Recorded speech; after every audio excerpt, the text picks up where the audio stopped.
દેવાયત ખવડ સહિત 7 આરોપીઓને જામીન મળ્યા છે। એક મોટી ખબર, વેરાવળ કોર્ટે તમામ આરોપીઓના જામીન મંજૂર કર્યા છે। તમામ આરોપીઓના 15-15 હજારના બોન્ડ પર આ જામીન મંજૂર કરવામાં આવ્યા છે। વિવાદિત જે મુદ્દો રહ્યો છે, મારવાનો મામલો રહ્યો છે, અને ત્યાર પછી આખરે જામીન મળ્યા છે, ધરપકડ થઈ અને હવે જામીન મળ્યા છે।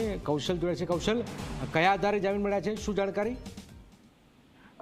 જે જનક, જે આ દેવાયત ખવડ અને ધ્રુવરાજસિંહનો કેસ હતો, જેના ઉપર ખાસ કરીને લોકોની નજર હતી, એક સેન્સેશનલ કેસ બન્યો હતો, ત્યારે પોલીસ દ્વારા 7 દિવસના રિમાન્ડની માગણી કરવામાં આવી હતી। ત્યારે પોલીસ ચોક્કસથી વિશ્વાસમાં હતી કે તેઓને 7 દિવસના રિમાન્ડ મળશે, પરંતુ જે દેવાયત ખાવડ તરફથી જે વકીલ હતા તેમના, એ જે વીરા, તેઓ દ્વારા જે કાનૂની આખી કાર્યવાહી કરવામાં આવી છે તેના ઉપર સવાલો ઉભા કરવામાં આવ્યા હતા।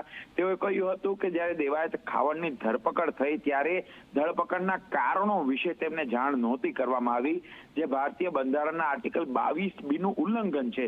ત્યારે આ જે એડવોકેટની દલીલો હતી અને બંને પક્ષની દલીલો સાંભળી અને કોર્ટ દ્વારા રાત્રિના સમયે 9:45 ચુકાદો આવ્યો છે, અને જેની અંદર આ જે તમામ 7 આરોપીઓ છે તેના રિમાન્ડની જે માંગણી છે તે ફગાવી દેવામાં આવી છે અને 15,000ના બોન્ડ પર તેઓને જામીન આપવાનો મૌખિક આદેશ અપાયો છે।